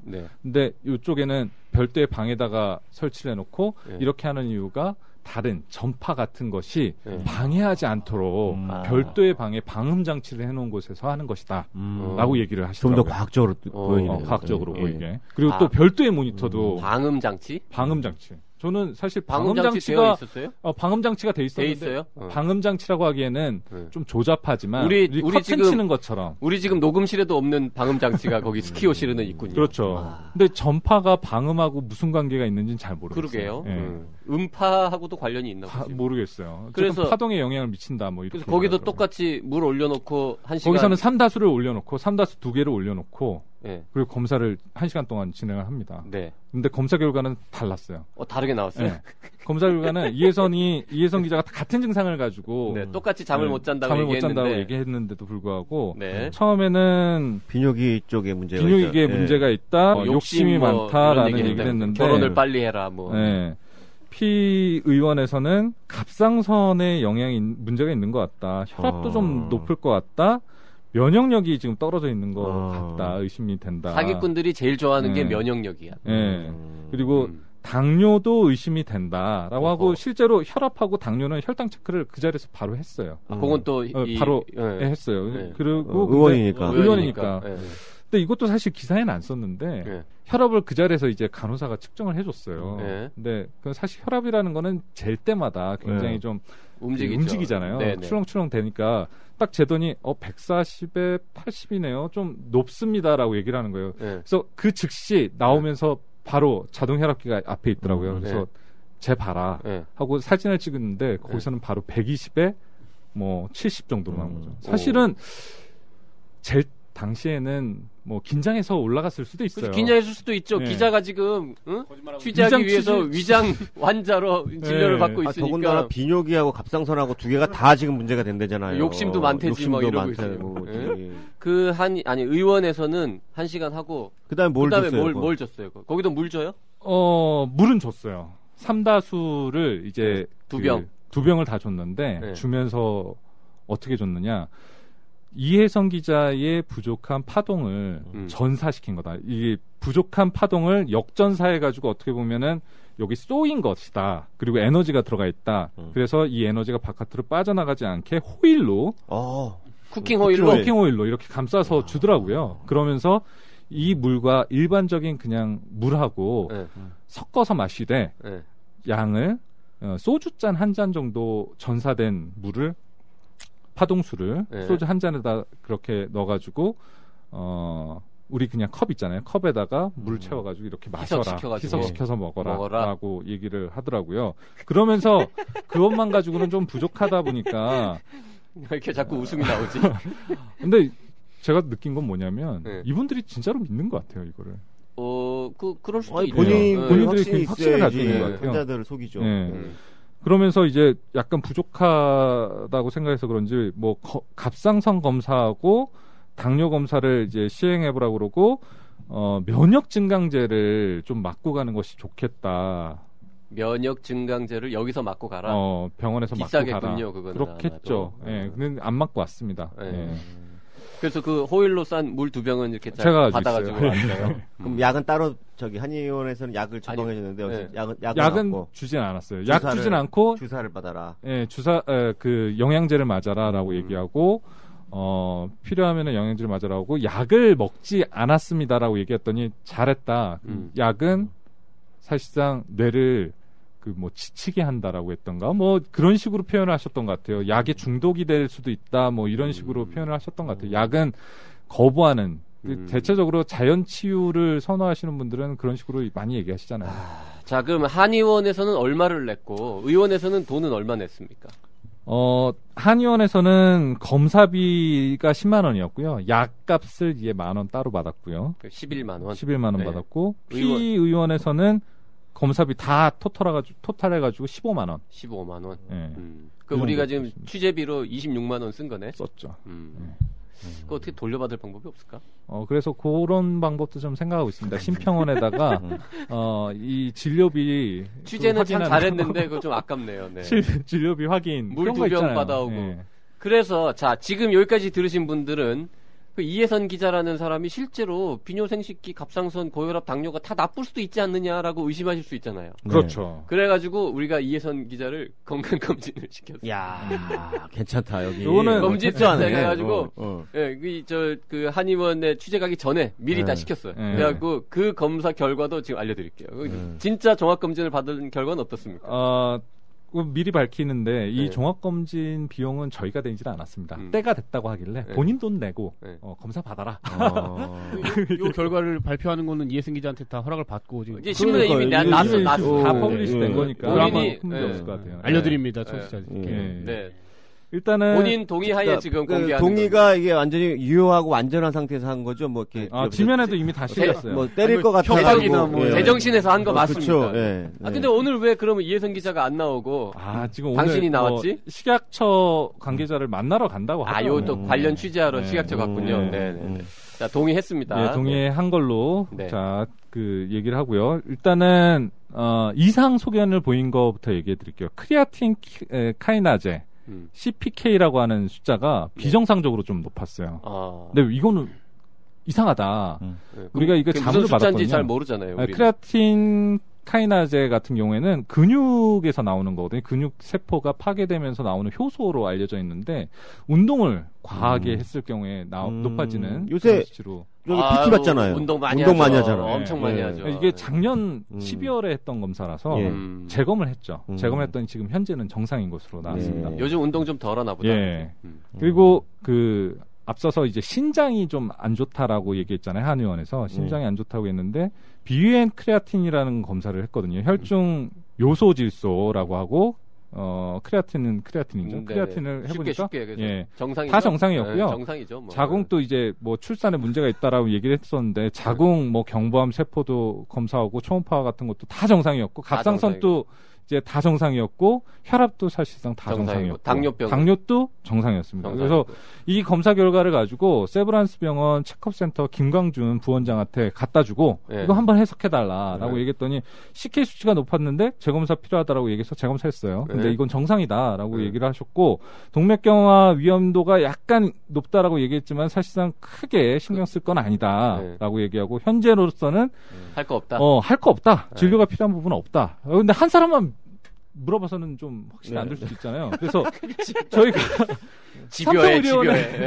삼성의료원 암치유센터의 신진영 교수한테도 물어봤어요. 같은 결과 나오는지. CK 똑같더라고요. CK 수치가 높은 것은 운동에 의한 것이다. 그리고 나머지 부분은 크게 신경 쓸 거 없고 신장 검사나 자궁 경부암이나 뭐 이런 쪽으로 다 정상이다. 뭐 그러니까 지금 혹시 그 삼다수 먹어가지고 이렇게 좋아진 거 아니에요? 삼다수 안 먹었어. 아직 가지고 있습니다. 네, 아직 안 먹었어요. 아니 그래서 우리가 지금 뭐 길게 얘기했지만 종합검진 결과는 아무런 문제가 없다는 거죠. 그냥 정상인인데 이 스키오 기계를 이용하는 두 의료기관을 갔더니 5만 군데가 다 비정상이라고 지금 나오면서 침 맞아라, 한약 먹어라, 영양제 맞아라 이런 얘기를 했다는 거죠. 이거 정말 진짜 문제네요. 왜냐하면 우리 청취자분들 많이 들었겠지만은 어제 또 비슷한 사건이 그 목사님께서 관장을 소금물로 하면 좋다고 그래가지고 그 관장 한번 받는데 120만 원씩 받아서 40억을 갖다가 신도들 등등 해가지고 이거를 또 그래서 사기죄로 또 그리고 또 돌아가신 분들도 있어서 그게 만약에 확인이 되면 의료법 위반으로 가겠다 뭐 이런 얘기들이 있거든요. 근데 거기서도 마지막에 이 치료를 받고 나면 한의사 한 분이 오셔가지고 뭐 진맥도 잡아보고 하고 건강이 좋아졌다 뭐 이런 식으로 해가지고 이게 사회 문제가 지금 되고 있는 상황이거든요. 어제 그제. 근데 그분들은 어떻게 보면 목사시니까 뭐 그렇다 치더라도 이게 지금 여기 지금 나오신 분들이 한의사하고 의사들 아니에요. 맞아요. 이건 참 와 대단한데요. 근데 이게 정말 문제인 것이 300대가 아까 들어왔다고 그랬잖아요. 근데 300군데서 이러고 있는 거 아니에요? 300곳에서 이렇게 사기를 치고 있는 거죠. 어떻게 보면. 그리고 이 장비를 가지고 하루에 보통 많이 볼 때는 뭐 7명까지도 볼 수 있다고 그러더라고요. 근데 5년 지금 식약처가 허가해 준 게 5년이란 말이에요. 5년 동안 얼마나 많은 사람들이 이 장비에 속아가지고 그러면 안 써도 되는 돈을 썼을까? 그러니까 하루에 아까 5명 뭐 7명이 한 의료 그 기계를 계속 쓰는 거네 그러면? 그렇죠, 계속 쓰는 거죠. 굉장히 인기 좋은 기계군요. 그렇죠. 혹시 이거는 카드로 결제했습니다. 현금을 유도하지 않나요? 그렇진 않았어요. 탈세도 지금 아니 왜냐면은 이게 현행 의료 체계 내에서 건강보험 체계 내에서 있을 수가 없는 그렇죠. 금액이잖아요. 그러니까 현찰을 유도했을 수가 있다고요. 그럴 수도 있죠. 근데 카드는 받았다고요. 카드는 받았고요. 그리고 근데 저기 전화로 예약하려니까는 뭐 오늘 내일은 안 된다 그러면 그렇죠. 며칠 있다 오세요. 예약이 꽉 차 있다 그러더라고요. 그럼 이거 뭐 진료 차트가 다 있겠네요. 있겠죠. 수납 대장도 다 있을 거고. 있을 것으로 추정이 되는 거죠. 그럼 이거는 제가 볼 때는 우리나라 건강보험제도 내에서 할 수 있는 진단 방법이 아니잖아요. 이거 진단하는 게 아니잖아요. 지금 그걸로 해서 10만 원 이상씩 받았다면은 이거는 다 부당 청구가 될 수가 있어요. 환자 본인 부담금 부당 청구가. 그렇죠. 그리고 더 중요한 게 뭐냐면 해당 원래 의료기관에서는 의료 행위를 한 것에 대해서 진료 영수증을 발급하게 돼 있어요. 그렇죠. 근데 진료 영수증을 발급 안 해주려고 합니다. 그렇죠. 그래서 그냥 단순하게 그냥 카드로 해가지고 토탈 11만 원, 토탈 15만 원 이런 식으로만 결제한 항목이 없어요. 항목이 없어요. 아무것도 없어요. 그래서 이걸 어떻게 해야지 진료 영수증을 받아낼 수 있을까라고 고민하다가 어떻게 했냐면 저희가 실비보험에 청구를 하려고 한다라고 얘기를 하고 영수증을 청구한 건데 그쪽 의료기관에서는 이거 보험 청구해도 안 될 거예요라고 얘기하면서 그제서야 이제 보내주더라고요. 그렇게 얘기를 하니까. 그래서 받았고 저희가 심평원에다가 진료비 그 심사 이런 거 하는 게 있잖아요. 그걸 통해 가지고 다시 한번 확인 받을 예정이에요. 지금 그럼 제가 보자고 하는 부분이 다 이거거든요. 그러면은 심평원에서 여기 실상을 나가면 그동안 도대체 몇 명을 이걸 가지고 돈벌이를 했고 그게 전부 다 허위 청구로 가게 되면 사기죄로 해당되거든요. 그렇죠. 지금 이게 국민건강보험법도 위반한 것 같고 그다음에 사기에 해당될 수도 있고요. 단순히 예를 들어서 1년에 휴일 빼고 한 200일 동안 하루에 5명씩 이 기계를 사용했다 그러면 1000명이 1000건. 그렇죠. 그러면은 한나에 10만 원씩만 잡아도 1억이잖아. 5년간이면 5억이고 한 의료기관이. 그럼 300개 의료기관이 5억씩 가져갔으면은 1,500억이죠. 그렇죠. 근데 한 번만 한 사람이 한 번만 하진 않아요. 아니 어쨌든 한 번 할 때 10만 원, 15만 원 내는 거니까. 이야, 대단한 일이 벌어지고 있었군요. 그렇죠. 이거는 법적으로는 도대체 무슨 죄에 걸리는 거예요, 김변?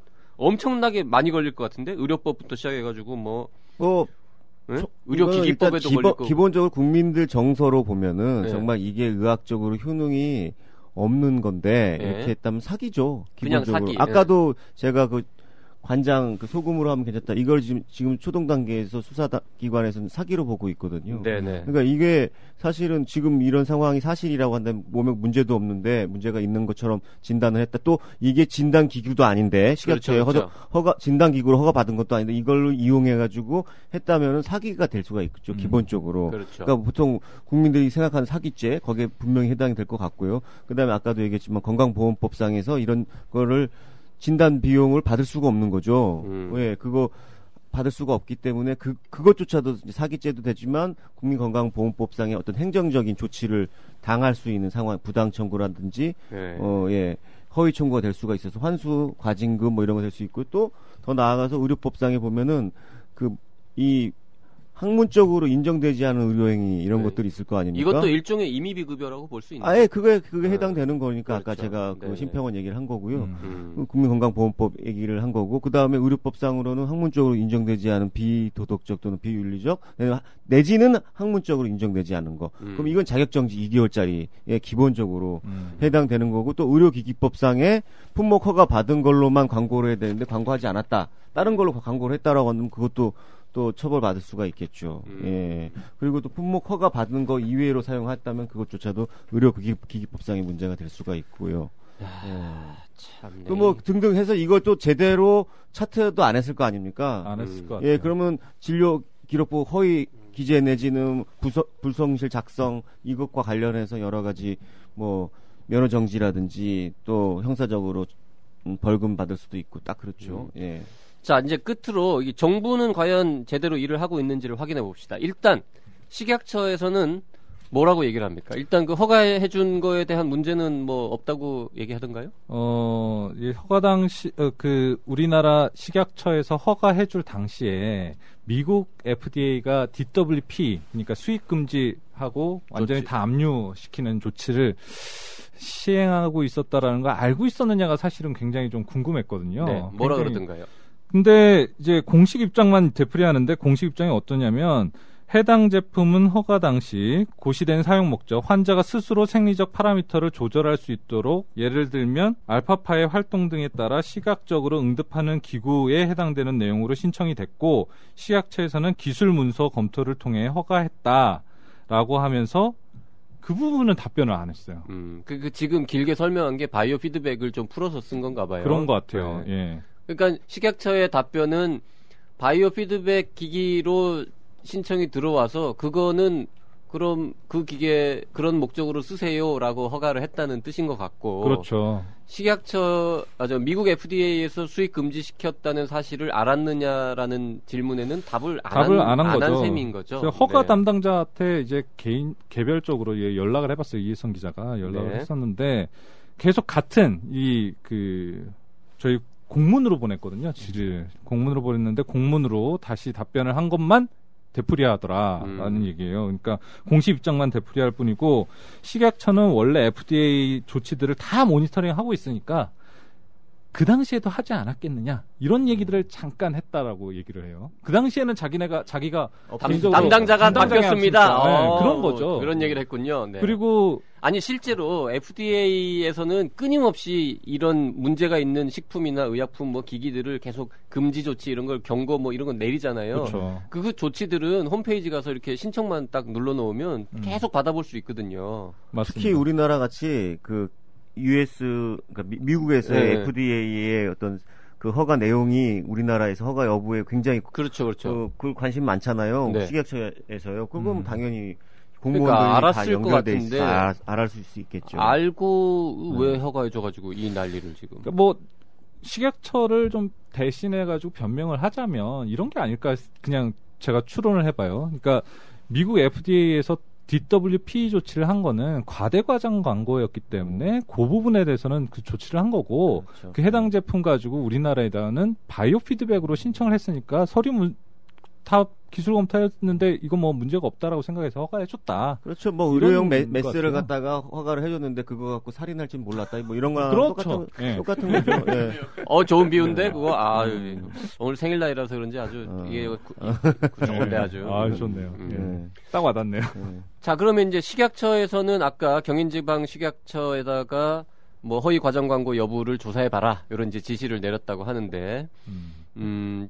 나머지 이 좀 정부기관이 나서서 뭐 좀 해야 되지 않겠습니까? 이제 저희가 보도를 했으니까. 그러니까요. 뭐 대대적으로 경인지방 식약처가 왜 경인지방이냐면은 이 해당 수입업체가 경인지방에 있어요. 서울에 있나 보죠. 네. 양천구에 있던가 아무튼 양평에 있던가 그런데요. 그래가지고 양평하고 양천구는 양천구겠죠. 너무 다른데. 그러니까 양천군지 양평군지 저도 기억이 안 나요. 근데 어쨌든 경인지방이니까 양평이겠네요. 아니에요. 서울까지 포함된 거죠. 서울. 네. 어쨌든 그런 것으로 알고 있는데 사실은 전국에 300개의 의료기관에 다 퍼져 있거든요. 그러니까 사실은 전국을 다 한번 훑어야 되지 않을까라는 생각이 좀 듭니다. 자 이런 거는 좀 이 방송 혹시 검사분 누구 하나 듣고 계신 분 있으십니까? 이거 좀 수사 들어가서 좀 털어주시든지.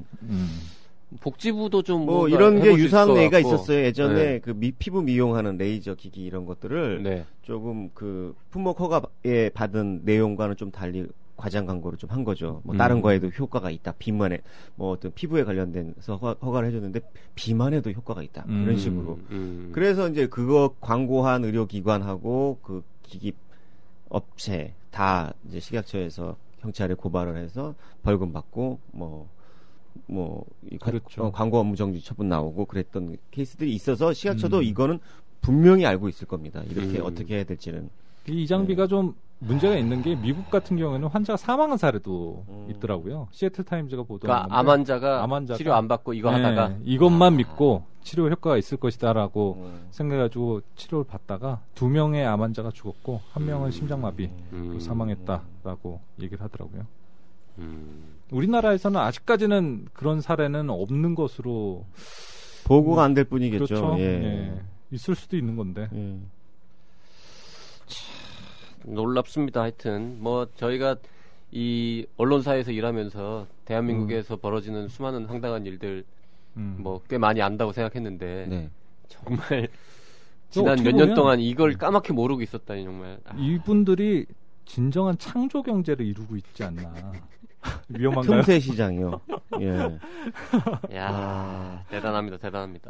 자, 어쨌든 일단 뭐 식약처에서 저기 뭐 조사를 하기 시작을 했고 아마도 이 정도 건이 되면은 뭐 다른 언론에서도 또 받아갈지 모르겠고 뭐 복지부든 뭐 검찰이든 경찰이든 좀 나서가지고 저희는 일단 2곳 확인하고 지금 사진도 찍어놨고 영수증도 확보했고 녹음도 해놨고 다 여러 가지 지금 증거 자료들을 지금 취합을 해놨으니까 필요하면 저희가 다 드릴 수 있죠? 그럼요. 네. 그래요. 이거 뭐 저도 창피한 일이긴 한데 유사한 그 경험이 있어요. 치과에 가서 치료를 받으러 갔는데 그때도 변호사였고 그 사람도 제가 변호사인 줄 알았습니다. 근데 손가락을 이렇게 힘을 써보라고 이렇게 손가락을 오링 테스트라고 하죠. 그러더니 뭐 몸에 기생충이 있을 수가 있고 그러니까 무슨 알약을 먹어야 되고 그냥 서스럼 없이 이렇게 그걸 너무 확신을 가지고 얘기를 하시니까 이게 어쩔 수가 없어요. 그러니까 이 사람이 처음에 나한테 장난하나 이제 이렇게 됐는데 너무 너무 진지하게 얘기하시는 거예요. 자, 그러니 일반 환자들은 얼마나 많은 이런 의사들이나 의료인들이 이렇게 나오면 일반 환자들이 얼마나 많이 뭐 속는다고 말씀드리는 게 맞는지 모르겠는데 예, 그렇게 오도되고 피해를 입을 수가 있습니다. 그러니까 의료인들이 이거는 이 방송을 의사협회나 치과의사협회나 한의사협회 집행부에서도 보고 듣고 계신다면 이건 자정을 해야 되는 상황입니다. 이거는. 자, 끝으로 정말 놀라운 사실을 하나 말씀드릴게요. 김변도 모르는 거. 여기서 더 놀라운 게 있어요. 예. 우리가 지금 이 스키오라는 기계 하나를 가지고 뒤졌더니 300개가 퍼져 있잖아요. 네. 이 양자의학, 파동의학, 에너지의학 어쩌고 저쩌고 이런 비슷한 계열의 이름을 가진 기계들은 또 있어. 또 있겠죠. 이거 말고. 네. 그래서 저희가 지금 요 스키오 말고 또 다른 사기 기계가 또 뭐가 있는지를 추적하고 있습니다. 네. 그 전부 다 의료기기로서 허가받은 거예요? 그렇죠. 일부는 의료기기로 허가받았고 일부는 아닌 것도 있고요. 의료기기로 허가받지 않은 물건인데 의료기관에서 지금 사용하고 있는 이런 것도 추정되는 거죠. 있는 것으로 지금 추적하고 있습니다. 예, 제 손가락으로 해서 오링 한 거는 기기는 아니니까 그거는 어떻게 돼요? 그거는 아니 변호사시니까 증거를 확보해. 증거를. 그런 거 하지 마세요. 자, 원장님. 일단 청취자 여러분, 스키오라는 장비 그리고 무슨 에너지 파동 그리고 뭐 삼다수 올려놓고 뭐 하는 분들은 일단 다 사기라고 의심하셔야 됩니다. 네. 혹시 그런 의료기관을 발견하시면 저희 신문사로 연락 주시면 저희가 아직 경찰에 고발되고 그러지는 않은 거죠? 저희가 지금 직접 고발하기는 좀 그렇잖아요. 일단 보도를 했고요. 지금 이제 막 보도를 했으니까 정부에서 어떻게 나오는지 좀 보고 저희도 이제 필요한 조치들을 좀 해보도록 하겠습니다. 어제 나왔던 소금 관장을 넘어서는 것 같습니다. 이런 거를 좀 전담해서 수사하는 검찰에도 뭐 이렇게 부서도 있고 그러잖아요. 뭐 그러게요. 지금 사이비 의료 단속반 뭐 이런 거 없나 거기? 그건 없는 것 같은데요. 요새는 그게 전부 다 리베이트 적발단으로 다 바뀌었잖아요. 리베이트 적발도 중요하지만 좀 이런 진짜 사기꾼들을 적발하는데도 좀 힘 좀 써주십시오. 그러니까 이거 듣고 계시면 특수부에서 좀 많이 해줬으면 좋겠는데. 그러게요. 자, 하여튼 이 관련 소식은 뭐 앞으로도 계속 나올 것 같습니다. 저희가 취재하는 대로 또 전해드리도록 하고요. 우리 양광모 편집국장님 진짜 발로 뛰셔가지고. 그러게요. 이 잠입 취재. 혹시 가서 발연기 하신 거 아니에요? 떨렸죠. 그거 할 때 막. 약간 거짓말하고 하니까. 이제 몽따주가 이제 전국 사이비 의료기관들한테는 다 뿌려져서 이 다 사람 공유됐어 지금. 그냥 정중하게 그럼 거절해라. 그럼 진료 거부죄로 고발하시면 됩니다. 양광모 이렇게 인터넷에 치면은 얼굴 다 나오기 때문에 이혜선 양광모. 다음번에는 다른 기자가 이제 또 잠입을 해야겠군요. 자, 지금까지 양광모 편집국장과 함께 스키오 시술에 둘러싼 문제들에 대해서 알아봤습니다. 감사합니다. 감사합니다. 딱딱하고 골치 아픈 주제임에도 추리소설을 읽듯 재미있다. 중앙일보. 박근혜 대통령에게 당장 개념 의료를 정독할 것을 권한다. 프레시안. 의사와 병원에 대한 불신을 주장하는 책들 속에서 이슈를 판단하는 눈을 키워주는 반가운 책. 조선일보. 우리나라 보건의료의 현주소를 보여주는데 적절할 뿐더러 부족함이 없다. 오마이뉴스.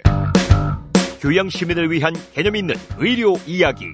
더 건강한 대한민국을 위해 우리 모두가 알아야 할 불편한 진실. 정치 사회 분야 베스트셀러 개념 의료. 온라인 오프라인 서점에서 절찬 판매 중. 자, 오늘 히포크라테스는 여기까지입니다. 예, 히구라 청취 소감은 페이스북 청년의사 라디오, 팟빵, 아이튠스 댓글이나 이메일 radio@doc.co.kr로 보내주시면 됩니다. 1666-1895로 문자 주셔도 됩니다. 네, 지금까지 진행은 박재영, 김선욱이 했고요. 출연은 양광모가 했습니다. 그리고 곽성순 기자는 출연도 하고 PD 역할도 했습니다. 작가는 김은영이었습니다. 네, 들리는 신문 히포크라테스 2015년 2월 6일 방송 여기서 마치겠습니다. 감사합니다. 감사합니다.